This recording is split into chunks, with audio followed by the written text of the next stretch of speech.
The old house loomed at the end of the street, dark and imposing. It dared them to come closer. Emily, as Mia, let's do it. Mia, the fearless one, smirked, her eyes gleaming with excitement. Erin, cautious and quiet, chewed her lip. She wasn't so sure, but Chloe, the imaginative one, was already halfway up the walk. Sophia, as Erin, maybe we shouldn't. Erin hesitated, her eyes darting nervously towards the house's dark windows, but Mia was already pushing open the creaking gate. Emily, as Mia, don't be such a scaredy cat, Erin. Chloe, her eyes wide with anticipation, took Erin's hand. Aisha, as Chloe, come on, it'll be fun. The front door groaned as they pushed it open. Dust swirled in the air, thick and heavy. The air inside was stale and cold, sending chills down their spines. Cobwebs, thick and gray, hung from every corner. The furniture was draped in dusty white sheets like ghosts themselves. The only light came from the slivers of moonlight that pierced through the boarded-up windows. Mia led the way, her footsteps echoing in the silence. Erin followed closely behind, her heart pounding in her chest. Chloe, flashlight in hand, scanned the room, her eyes sparkling with morbid curiosity.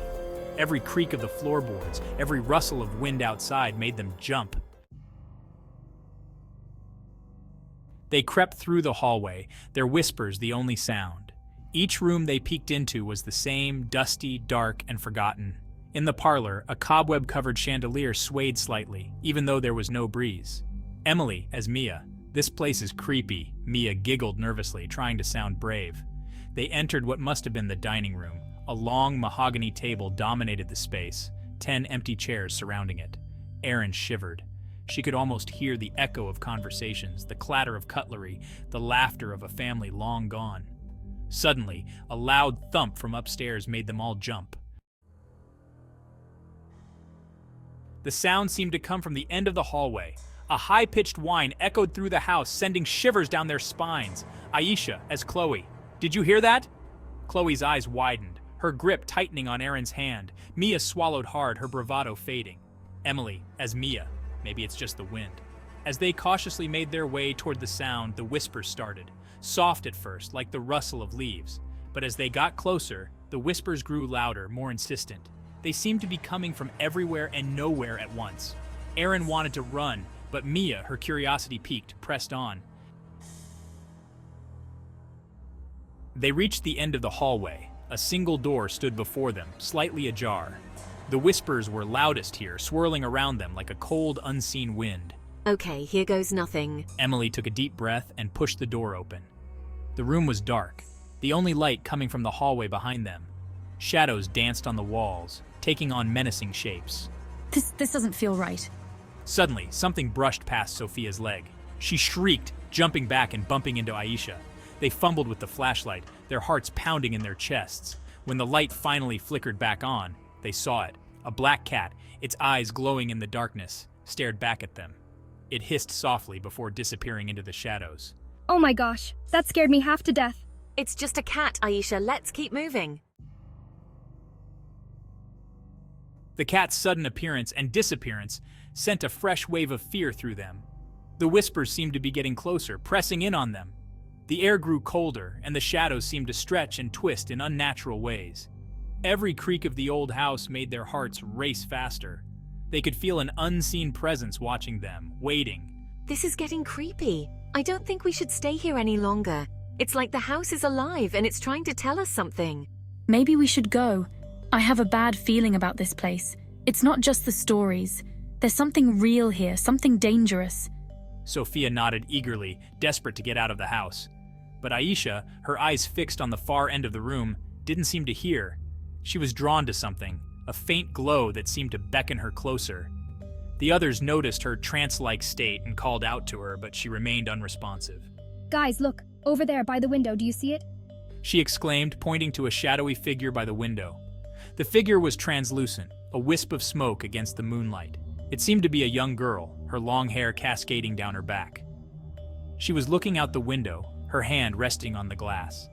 They stared at her, frozen in place, their breaths caught in their throats. Then, as quickly as she had appeared, the girl vanished.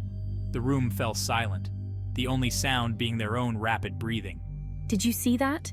It was like she was trying to tell us something, but what? Why is she here? Yeah, we all did. But what does it mean? Should we try to communicate with her or should we just leave?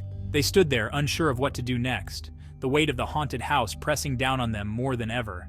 The decision to stay or leave hung heavily in the air, each of them feeling the pull of the unknown. The house seemed to pulse with a life of its own, urging them to uncover its secrets or flee from its grasp. The haunted house loomed over them, its dark windows like eyes watching their every move. The night was still, but the tension was palpable. They knew that whatever choice they made, it would change them forever. The girls stared at the empty window, their minds racing. Had they really seen a ghost? Or was it just their imaginations playing tricks on them? Emily, as S1, there's something strange about that wall. Chloe, her eyes shining with excitement, took a step towards the window. She tapped on the wood paneling. Sophia, as S2, what are you doing? As she tapped, they heard a faint clicking sound. A section of the wall swung inward, revealing a dark opening. Aisha, as S3. A secret room, Mia whispered, her fear momentarily forgotten in the face of this new discovery. Erin, though still apprehensive, couldn't help but feel a surge of curiosity. She peered cautiously into the opening. Sophia, as S2. What do you think is in there? She asked, her voice barely a whisper. With a mixture of fear and excitement, they entered the secret room. The air was thick with anticipation, every creak of the floorboard sending shivers down their spines. The air was thick with the smell of dust and decay, but there was also a faint, sweet fragrance that reminded Chloe of her grandmother's attic. It was a scent that brought back memories of childhood stories and hidden treasures. The room was small and cramped, illuminated only by their flashlights. Shadows danced on the walls, creating eerie shapes that seemed to move with a life of their own. Dust-covered boxes were piled high against the walls, and a heavy wooden chest sat in the center of the room. The chest looked ancient, its wood darkened with age and its metal fittings rusted. As they approached the chest, Chloe noticed something lying on top of it. It was partially hidden under a layer of dust, almost as if it had been forgotten for years. It was a leather-bound diary, its pages yellowed with age. The leather was cracked and worn, giving it an air of mystery and history. Emily, as S1, look at this. Her voice was barely a whisper, filled with awe and a hint of fear. Carefully, she picked it up and blew off the dust. The cover was blank, but the weight of the book suggested it held many secrets. She opened it to the first page. The paper was fragile, and she handled it with care, afraid it might crumble under her touch. Written in elegant cursive script were the words. The handwriting was beautiful, each letter meticulously crafted. Emily, as S1. My name is Amelia, and this is the story of my life in this house. Her voice trembled as she read, the weight of the words sinking in. As they huddled together, reading Amelia's diary by the light of their flashlights, the haunted house didn't seem so scary anymore. The creaking floors and the eerie silence that once sent shivers down their spines now felt like a backdrop to a story waiting to be told. Amelia's words painted a vivid picture of her life in the house.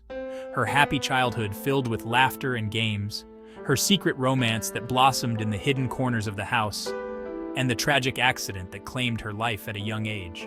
Each page of the diary revealed more about her world, making the house feel less like a place of horror and more like a home filled with memories. They learned that Amelia was not a scary ghost, but a lonely spirit, longing to share her story. Her presence, which once felt menacing, now seemed sorrowful and yearning. She was a young girl who had lost her chance to live a full life and was now reaching out for someone to understand her pain. The whispers, the shadowy figure, the cat, they were all just Amelia trying to get their attention. The mysterious occurrences that had frightened them were simply her attempts to communicate, to make them see her and hear her story. The diary ended with a heartfelt plea from Amelia, asking whoever found it to share her story and let her memory live on. She wanted to be remembered not as a ghost haunting a house, but as a girl who once lived, loved, and dreamed within its walls. Aisha, as S3, she just wanted someone to know her story. As they closed the diary, a sense of sadness washed over them. They felt a deep connection to Amelia, as if they had known her personally. Her story had touched their hearts and made them see the house in a new light. They no longer felt fear, only a deep empathy for Amelia and her unfulfilled life. The house, once a place of terror, had become a place of reflection and understanding. They had come to the house expecting a thrill, but they left with something far more valuable, a newfound understanding of the past and a stronger bond of friendship forged in their shared experience. The haunted house had given them a gift they never anticipated, a deeper connection to each other, and a poignant reminder of the importance of remembering those who came before us. The old house still stands at the end of the street, but it doesn't seem as scary anymore. The girls often walk past it, remembering the night they dared to enter its depths. They never forgot Amelia and her story. They even managed to track down some of her distant relatives and shared her diary with them. Amelia's story, once lost to time, was now being passed down through generations, keeping her memory alive. The haunted house remains, a silent sentinel guarding its secrets. But for the three girls, it's no longer a place of fear, but a reminder of their own courage, their enduring friendship, and the power of stories to connect us across time.